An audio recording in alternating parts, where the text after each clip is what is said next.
Hi friends, I Venkatanarayana. Welcome to the great voice verse of Tatayya. మనము మన సంఘంలో మన చుట్టూ వాళ్ళతో, మన ఫ్యామిలీ మెంబర్స్ కానీ, మన ఫ్రెండ్స్ కానీ, మన రిలేటివ్స్ కానీ, మన సమాజంలో తిరుగుతున్న కమ్యూనిటీస్ కానీ, ఎవరితో మనం ఉన్నామో, ఎలాంటి వాళ్ళతో మనం తిరుగుతున్నామో, ఎలాంటి సంఘాలతో మనం తిరుగుతున్నామో, ఎలాంటి కమ్యూనిటీస్తో మనం ఉంటున్నామో అలాగ తయారవుతాము. అందులో ఏమాత్రము డౌట్ లేదు లేదు లేదు.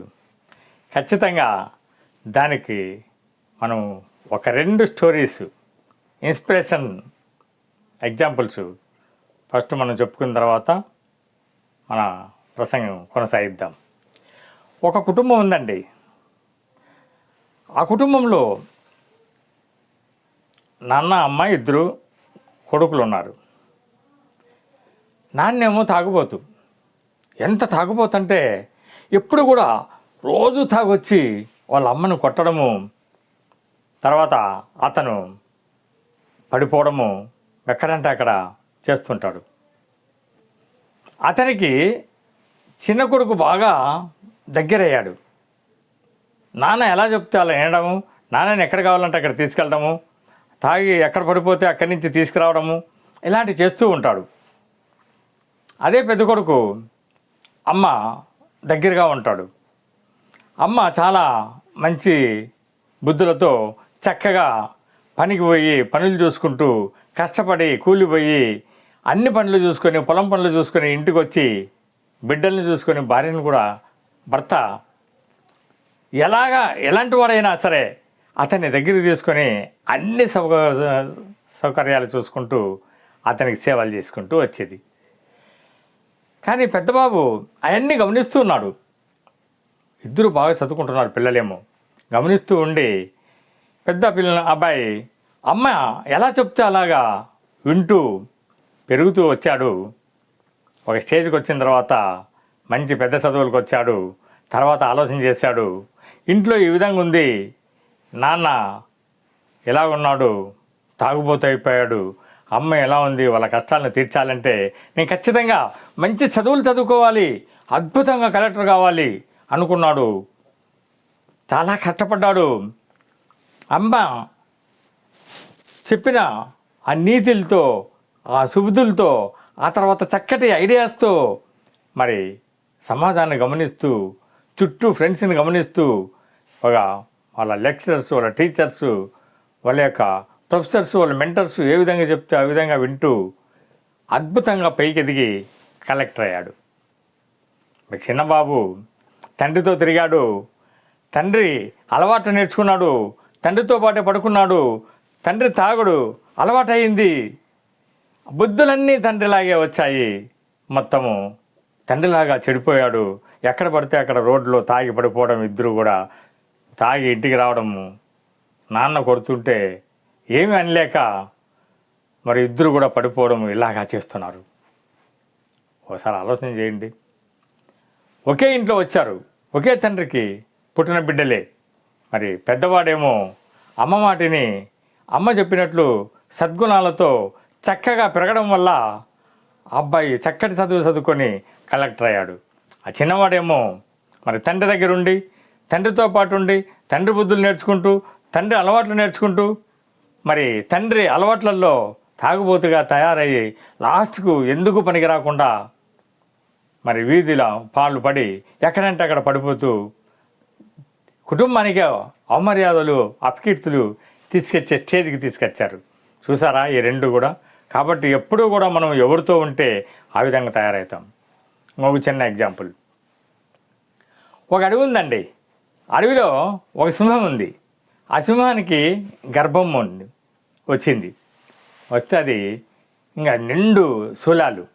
ఒక పొద దగ్గర గడ్డి బాగా గట్టిగా ఉంది. పొద బాగా చెట్లన్నీ ఉన్నాయి. దాంట్లో దూరింది.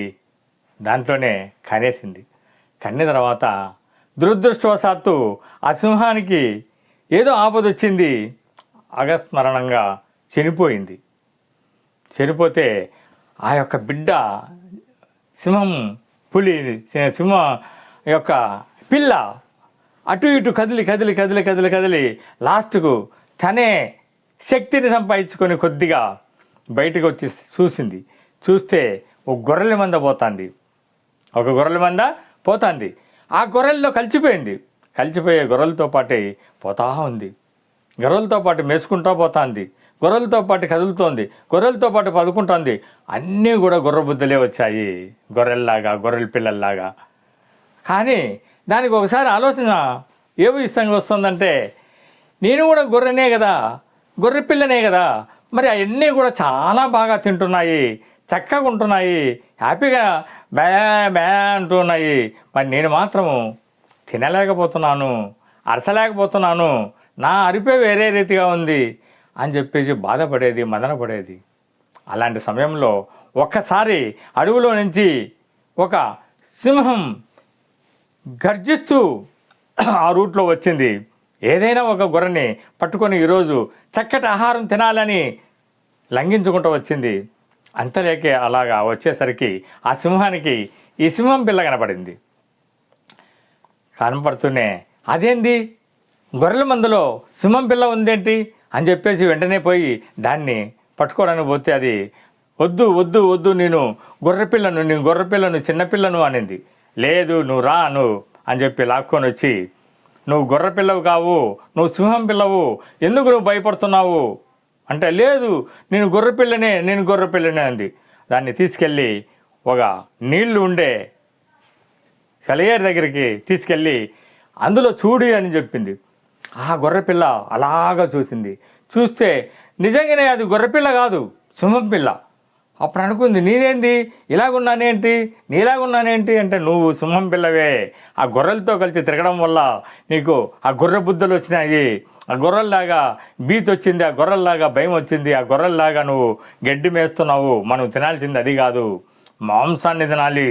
మనం ధైర్యవంతులము, మనం రాజులము, సింహం కాబట్టి మనం చక్కగా అన్నింటినీ కొట్టుకొని తినాలి, మనకు చాలా పౌరుషం ఉంటుంది అని అన్నీ కూడా నేర్పి దాన్ని కూడా మరి సింహం పిల్లలాగా తయారు చేసింది.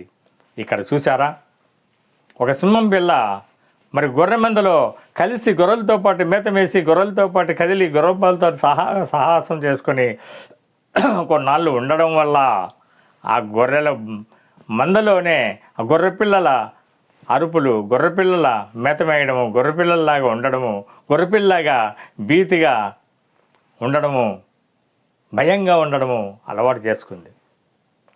అందుకే మిత్రులారా, ఎప్పుడూ కూడా మనం ఉండేది, మన ఆలోచనలు ఎప్పుడు కూడా రిచ్గా ఉండాలి. మనం ఉండేది అంతా కూడా చక్కటి ఆలోచనలు ఉండే, పాజిటివ్గా సానుకూలంగా ఉండే మనసులతో ఉండాలి. మనం ఎప్పుడు కూడా గుడ్ కమ్యూనిటీస్తో ఉండాలి. ఎప్పుడు కూడా మనము సమాజానికి ఉపయోగపడే మనుషులతో ఉండాలి. సేవ చేసే యొక్క సంఘాలతో ఉండాలి. ఎప్పుడూ కూడా గొప్ప రిచ్ పీపుల్తో ఉండాలి, రిచ్ మైండ్ పీపుల్తో ఉండాలి. ఆ గొప్ప నాయకులు, గొప్ప యొక్క వ్యక్తులు, వారి యొక్క బుక్స్, వారి యొక్క వీడియోస్ కూడా చూస్తూ ఉండాలి. ఆ విధంగా ఎప్పుడైతే మనం చేస్తామో ఆటోమేటిక్గా మన మైండ్లో పాజిటివ్నెస్ పెరిగి అద్భుతంగా మనము పాజిటివ్ దారిలో వెళ్తాము. చక్కటి ఆ యొక్క పాజిటివ్నెస్ అనేది మనలో ఎక్కువ అవుతుంది. రిచ్ పీపుల్తో ఉండడం వల్ల రిచ్ ఆలోచనలు వస్తాయి. రిచ్ యొక్క ఐడియాస్తో, రిచ్ సంకల్పాలతో మనం ఖచ్చితంగా గొప్ప వాళ్ళము ఏదో ఒక రోజు సాధించి తీరుతాము. కాబట్టి అలా దశగా మనం అంతా కూడా వెదగాలి, సమాజానికి ఉపయోగపడాలని మరొక్కసారి కోరుకుంటూ జై హింద్.